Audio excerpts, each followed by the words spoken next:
Hi dears, നമ്മൾ diet ചെയ്യുമ്പോൾ oats നമ്മുടെ ഫുഡിൽ ഉൾപ്പെടുത്താൻ നമ്മൾ മാക്സിമം ശ്രമിക്കാറുണ്ട് അല്ലേ. കാരണം oats is A rich of fibres, അത് നമുക്ക് എല്ലാവർക്കും അറിയാം. അപ്പോൾ ഇന്ന് നമുക്ക് ഓട്സ് കൊണ്ടുള്ള ഒരു ഓംലെറ്റ് ആയാലോ. അപ്പോൾ അതാണ് ഞാൻ ഇന്ന് കാണിക്കുന്നത് കേട്ടോ. അതിന് വേണ്ടിയിട്ട് ഞാൻ 3 ടേബിൾ സ്പൂൺ ഓട്സ് എടുത്തിട്ടുണ്ട്. അതിലേക്ക് 3 ടേബിൾ സ്പൂൺ മിൽക്കും കൂടി ചേർത്ത് ഒരു 2 മിനിറ്റ് സോക്ക് ചെയ്ത് വെക്കുക കേട്ടോ. അതിനുശേഷം അതിലേക്ക് 2 മുട്ട പൊട്ടിച്ചൊഴിക്കുക, സവോള ഇട്ട് കൊടുക്കുക, തക്കാളി ഇട്ട് കൊടുക്കുക, പച്ചമുളക്, അതുപോലെ ക്യാപ്സിക്കം. ഇത്രയും വെജിറ്റബിൾസാണ് ഞാൻ എടുത്തിട്ടുള്ളത്. നിങ്ങൾക്ക് ആവശ്യമുള്ള വെജിറ്റബിൾസ് എല്ലാം എടുക്കുക കേട്ടോ. ഒരുപാട് വെജിറ്റബിൾസ് ആയാൽ നമുക്ക് ആ ഓംലെറ്റിൻ്റെ രൂപത്തിലെടുക്കാൻ കഴിയണമെന്നില്ല. അപ്പം ഇത്രയും ചേർത്ത് ആവശ്യത്തിന് ഉപ്പും കുരുമുളക് പൊടിയും ചേർത്ത് ഓംലെറ്റിന് കലക്കുന്ന പോലെ നന്നായിട്ട് അടിച്ച് പദം വരുത്തിയെടുക്കാം. എന്നിട്ട് നമുക്കൊരു പാൻ അടുപ്പത്ത് വയ്ക്കുക.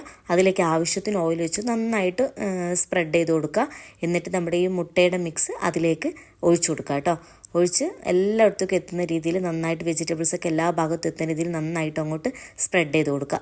എന്നിട്ട് കുറച്ച് നേരം വെയിറ്റ് ചെയ്യുക. താഴ്ഭാഗം കുക്കായി കാണുമ്പോൾ നമുക്ക് പതുക്കെ ശ്രദ്ധിച്ച് വേണം ഒന്ന് തിരിച്ചിട്ട് കൊടുക്കാൻ കേട്ടോ. കാരണം വെജിറ്റബിൾസ് ഒക്കെ ഉണ്ടായതുകൊണ്ട് തിരിച്ചിടാൻ കുറച്ച് ബുദ്ധിമുട്ടുണ്ടായിരിക്കും. ഞാൻ തിരിച്ചിട്ട് കൊടുക്കുമ്പോൾ ചെറുതായിട്ടൊന്ന് അവിടെ പൊട്ടിയിട്ടുണ്ട്. അത് നോക്കണ്ട, നമുക്ക് ടേസ്റ്റിലാണല്ലോ കാര്യം അല്ലേ.